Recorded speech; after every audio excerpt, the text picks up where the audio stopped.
Here we've got a 2002 Ford Escape. It's here for front brake pads and to look at the shocks on the car. So let's start off with what the car needs. Took a quick look at the brakes and it looks like it's going to need pads and rotors. Look at that rotor right there. See that? So I'm not just gonna slap brake pads on this thing, it's gonna need rotors also. Look at the tires on it, severely worn down. Alright, so it needs new tires. It's going to need a complete lower control arm on this side because that ball joint is extremely loose, and the bushing on this side for the control arm, you can see, is practically falling out of the control arm. And also somebody's wig is tied up inside of the axle here, so I need to make sure I put gloves on before I take that off. Might get head lice or something. Same thing with the front right side with brakes. Obviously it's getting pads and rotors. The lower control arm seems to be fine. I don't see the bushings popped out, and the ball joint seems to be fine. I test drove it and the front struts did not sound too great. You can see they're pretty old, so I may put that on the list. Test driving the car, the rear shocks sound horrible, and to me it sounded like they were just ready to fall off of the car. So I started jacking up the car, but I thought about it and I was like, hold up, I don't want to go too high with this. I don't want to get the wheels off the ground because these shocks may fall out. So I only got it lifted, maybe I started lifting it maybe like 2 or 3 inches, and you could already see this shock is ready to fall out. So that's where all the noise is coming from. Every time you hit a bump, there's nothing holding the shock in place. So you can imagine the amount of noise that it makes back here. Yeah, so that's pretty crazy. I'm not gonna jack it up any further, even though it may need, I don't know, maybe I'll be able to get that back in if I raise the car, because I want to check the ball joints back here. So I lifted it up from this side where it compresses all of the suspension so that wouldn't fall out. The tire isn't looking so hot on this side either. It's not as bad as the front, but it looks well rounded off. No, that's not a tire joke. But I don't feel any loose ball joints. I think I'm done looking at this piece of crap. I'm gonna tell them come pick up the car because I'm not slapping those brake pads on the car today. So a quick test drive. Let's see if you guys can listen to what this thing sounds like. By the way, the transmission is shifting hard.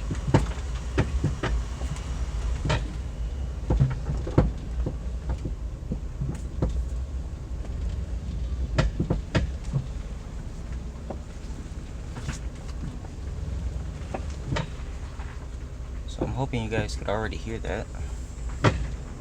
Sounds pretty bad.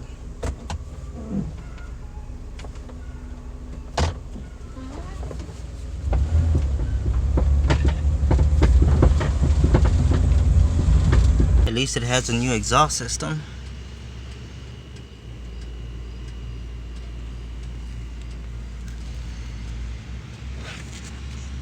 It's like the nicest thing in this whole truck. It's about 2 weeks later. Here's an update on the Ford Escape. As you can see, we have new pads, new rotors, new lower control arm, and I went ahead and ripped out that wig that was wrapped around the CV shaft, and there it goes right there. So next up was the rear shock. Here goes the one that came out. You could see how the head just completely snapped off of it because of rust. So that was like that. And pretty much got the new one in place already. Just have to put the nut on the bottom side, and that'll be it. I'm gonna go on the left side of the car and knock that one out as well. Well, I decided it makes no sense to put the wheel on this side, go do the shock on the other side, and then come back over here, take the wheel off once again to do the drum brakes. So just get it all done while I'm on this side. So you can see you got a new hardware kit, new shoes. Now the handbrake was not connected. When I took this apart, I noticed it was not connected. You can see it back there just hanging out. So I tried to get the handbrake connected, and it's very obvious on why they didn't connect it. It's because the handbrake cable is completely rusted in place. It doesn't budge at all. So I guess that explains why it wasn't connected in the first place, and I'm not gonna fight with it. So other than that, I'm gonna go ahead, pop off or pop on the drum. Now I already went at this edge right here with the wheel to knock off that lip of rust right here. It just helps getting the drum over the new shoes and adjusting everything. If your pants and kneecaps don't look like that, did you even really fix that car you were working on today? I love my new welder. So this is the first time I get to use my welder for an actual job, to get a job done. Okay, so to remove the rear shock, you have to remove this nut, right? But what happened is, since it's so rusted in place, it didn't matter if I had that nut glowing red hot, it did not want to budge. It was spinning the entire bolt, and from factory it comes with this little tab to stop it from spinning, but that immediately tore off. So at this point, the whole bolt was spinning. Okay, so I just grabbed my welder, and as you can see, I put a pretty good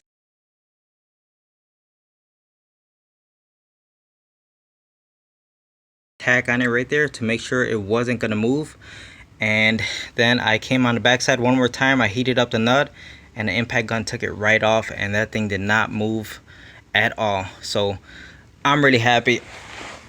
I cannot tell you how many times I've tried to do something similar to that, but using my Harbor Freight welder, this one right here, and 90% of the time, every time it failed. Okay, the welder was just so weak, it would immediately break loose, and it was just, it's a waste of space. Honestly, that's what that thing is.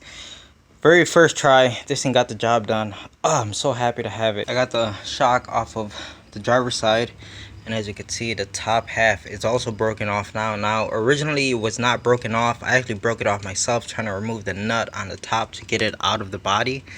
So I'm like, well, whether the nut comes off or the whole thing breaks off, it really doesn't matter. But yeah, so that thing wasn't far behind. It was just a matter of time before this side was gonna break the same way the other side did. So the whole thing's off the car. Let's go ahead and pop the new one on, and maybe put I'm gonna wait for this to cool down. It's still hot, but put something on here to stop it from seizing in the future. As far as I'm concerned, this thing is already paying itself off, because this situation right here, it's a perfect example of, you know, let's just say if it went completely sideways where I just could not get it off and I had no choice but to cut it, right? And you could argue, well, you just leave it on there, don't change it then. I mean, it was still working, right? Well, I had already taken it off from up here, and I just explained how that thing just snapped off and broke. So once that broke, it was a done deal. This shock had to get replaced. Yeah, so anyway, let's just say things went sideways and we had to cut that nut and bolt off. Okay, now the car is going to sit here overnight because it's too late. The dealers are closed, and tomorrow it's going to eat up more time. I'm gonna get to run around. Trust me, it's happened, to find a nut and a bolt from Ford dealer. One time I had to go to 3 different Ford dealers. One place didn't have anything. The second dealer had only the nut. The third dealer had only the bolt, and it's like a freaking $30-40 investment just to get a nut and a bolt. So right here, this just saved me a ton of time, a ton of headache. I got the job done, and I think anyone that has a good quality welder can agree with me. Okay, if you think I'm wrong and say, oh no, that'll do the job, I've done it plenty of other times. I'm sure it has worked for other people. I'm just saying, for me, I just found it more times it did not work than the times that it did work. At that point, it's not worth it. Absolutely not worth it. And if you want to argue with me, leave it in the comment section. Fight me. And here goes a pro tip. When you get the new shock in place, leave you can see the wire still attached to it to stop it from expanding.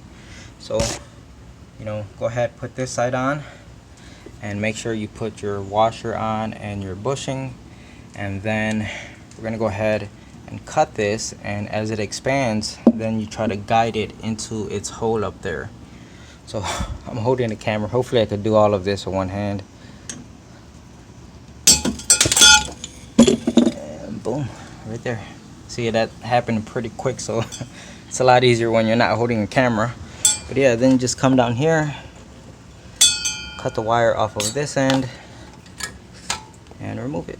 Now it's in place. All you have to do is put your nut on the back side and go inside the car and put the other bushing and the nut on, and it's that easy. 50+ years experience, even though I'm only 33. Don't you mind that? All right, so I'm almost done here. I'm gonna go ahead, pop on the drum, and adjust the rear brakes, put together the interior trim, and put some air in the tires because I noticed the tires look like they're pretty low. And after that, take it out for a test drive. Alright, so I'm all done with the Ford Escape. I was done a while ago with it. There was actually still light outside, but I just took it for a test drive for about 20 minutes, and I decided that the brakes didn't feel as great as I wanted them to be. So I took the car back into the garage and I readjusted the rear drum brakes, and it feels much better now, and I'm actually happy with it now. So that's it. The front end feels good with that new control arm on it. The brakes feel good, and all that clunking noise coming from the rear end from the broken shocks is all gone. And now it's back for front strut assemblies. I think stabilizer links up front and a complete tune-up, okay? Because we have a check engine light for misfire on cylinder 3, and cylinder 3 is back here behind the manifold. So all this needs to come off. It's going to get a new coil and on 3 and all new 6 spark plugs. Now, just by what I had to deal with right here, I could just this car was not cared for. It was abandoned by its previous vehicle owner and just not cared for at all. The gaps are inconsistent and the plugs are super old. They're way over torqued. They didn't want to come out. We have a broken bolt right there. This coil, the harness on it was being held on with a zip tie because the clip is broken. You can see right there. And then this breather hose coming off the intake tube, you can see it comes right here. And you can see it's held on with duct tape. There's a giant hole right there. It's after the mass airflow sensor, so technically vacuum leak. Yeah, it's just one of those cars where left and right you could just tell that no one gave a crap about this car, and it really sucks to work on it. So everything's moving along here. Got all of the new spark plugs in it. Number 3, the one we had the misfire on, has a new ignition coil, a Bosch ignition coil. I'm gonna go ahead and change the gaskets on the upper intake manifold and start putting everything back together. So I think everything is put back together. Keyword think. Let's go ahead and do the first startup. It's either gonna start up or blow up, so we'll find out.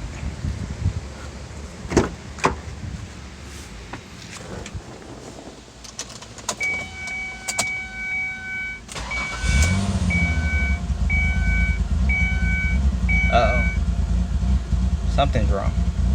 Okay, so the truck is now running good. All I did was I went out there to that hose, the one that goes to the valve cover. I showed you guys that had a crack in it, and I said it's essentially a vacuum leak. So I went ahead and unfortunately jerry-rigged it just to get it to work, and the car is idling perfectly. No misfires, no nothing. It feels and sounds real good. So I'm gonna show you guys what I did. You know, I gotta work with what I have around the garage. So that is what I did right there. Now the problems with temporary fix is the owner doesn't see it as a temporary fix. The owner figures, well, it works, so there's no, no reason to go getting the correct part. And that's the problem with, that's how cars end up hacked up, and everything's hacked up on cars. You know, someone will do a temporary fix real quick, and the owner figures, well, it works, so just leave it. And then before you know it, the whole car is jerry-rigged. I was looking at the fuel trims, even though the car was running pretty good. Looking at the fuel trims, the short trims, and they were kind of high. So I'm like, well, something's got to be going on here. So I came out here, and then I could hear a vacuum leak. And I stand at this angle right here, and the first thing I noticed is, you see that right there? I think it's like a fuel pressure regulator. See, there's no vacuum hose on it. I forgot to put the hose on it. And it's hanging out right here. So I'm gonna go ahead, plug that in, and check the fuel trims once again. Okay, so with that, I believe it's a fuel pressure regulator plugged in. Now it's running really smooth. Yeah, that's one thing. You can't just put a car back together and send it. It's important to check things like the fuel trims, make sure everything's okay. So yeah, that high short-term fuel trims really set a red flag for me, and I knew something had to be wrong. So now it's super smooth. And that's it. I'm just gonna double check everything, and the final thing I have to do on this, like I said, is front strut assemblies and I believe the stabilizer links. We could send this pig down the road. Now, if anyone remembers, I also did the brakes on this truck all the way around. So it got front pads and rotors, it got rear shoes, adjusted the rear brakes until everything felt really good to me. And when he dropped it off yesterday, he said the brakes don't feel right. He said he feels like he has to push the pedal too hard to stop the car. So I'm like, let me take it out for a test ride. I went around the block. I'm like, this truck stops great. And then, you know, since he was dropping the car off, the other car that was here to pick him up, he's like, well, that Nissan stops really good. I'm like, I looked at it. I'm like, that's like a 2018 Nissan Altima. You know, this is almost a 20-year-old car. Like, the brakes are not the same, okay? Like, on newer cars, everyone knows those brakes are on point. It'll give you whiplash, okay? I told him you cannot expect the same type of performance from a 20-year-old car from a modern car. I told him the brakes, honestly, I took it out for a test drive and they feel great. The most we could do is, if you want, we could change the brake fluid. So I gave him a quote on that. And yeah, look at that brake fluid. I gave him a quote on that and he said no. But because I'm nice and I did just do the brakes all the way around, I'm not going to do a complete flush. I'm just going to go ahead and suck out whatever fluid I can out of there and refill it with new fluid. It's not the best thing, but you know, he doesn't want to pay for it. I'm just kind of doing this because I'm being nice. You know, I don't have to if he turned down the job, but I still want to do something for him. Ready to change the struts on this thing so you can see the condition that they're in. Look at the stabilizer link.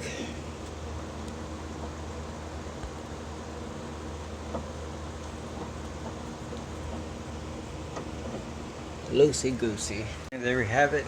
This side is installed along with the new stabilizer link. I'm not going to connect this just yet.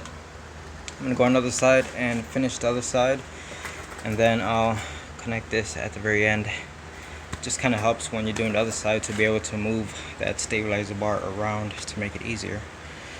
But yeah, everything's going pretty smooth besides having to cut off the old stabilizer link, but that's kind of expected.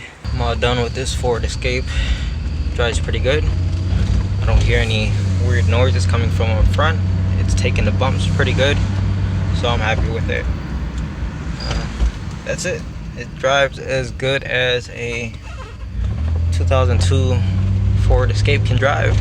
So one last thing before I send this Ford off. Drives good, everything's all set, everything's done. But remember how I mentioned the broken off bolt right here? Well, without that, the ignition coil isn't going to stay in place, and it could easily, you know, pop up whenever you go through bumpy roads and start creating a misfire.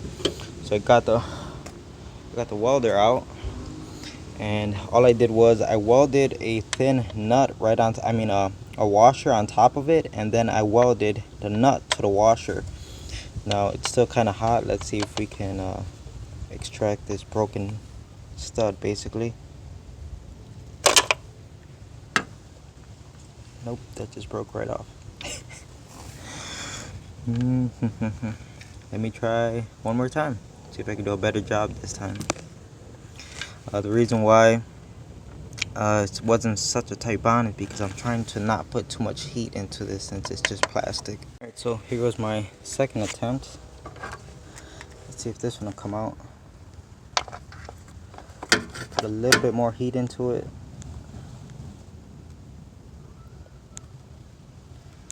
Alright, so it looks like something's happening.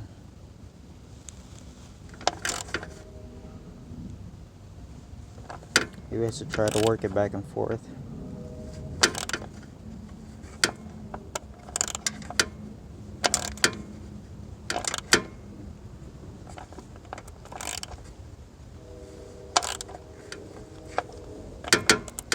Come on, baby, you know you want to. Oh yeah, she's tight like a tiger.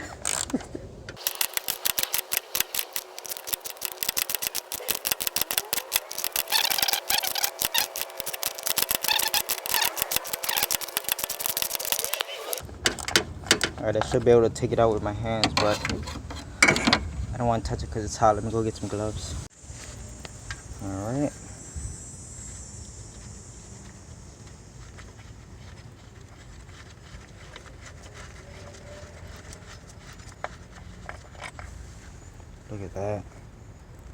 Perfect. Sweet. Get this out of here. And now I can, oh, there's a lot of corrosion inside of there. And now I could get a, let me see if I can find a tab to try to clean up those threads. Yes. Found out this is a M5 by 0.8. And I searched my entire collection. I don't have a single bolt with that thread pitch. So I don't know, guys, this may this may have been just a big old waste of time. Sure, I fixed the problem, but I don't have a bolt to put in here, so at the end of the day, there's still nothing to hold down this coil. High and low inside my garage, and I just don't have a bolt like that, so I grabbed a slightly larger bolt and I ran it through one of my dies to make it the correct thread pitch. You can see right there at the bottom. Now, it doesn't have to be threaded all the way up because most of the shank is going to be, you know, in the spacing of the coil. So really you just need the last few threads that are just going to thread into the valve cover, and that's exactly what we have now. It's not perfect, but it's better than nothing. It's going to hold the coil down just fine. So let me get my socket and tighten this down.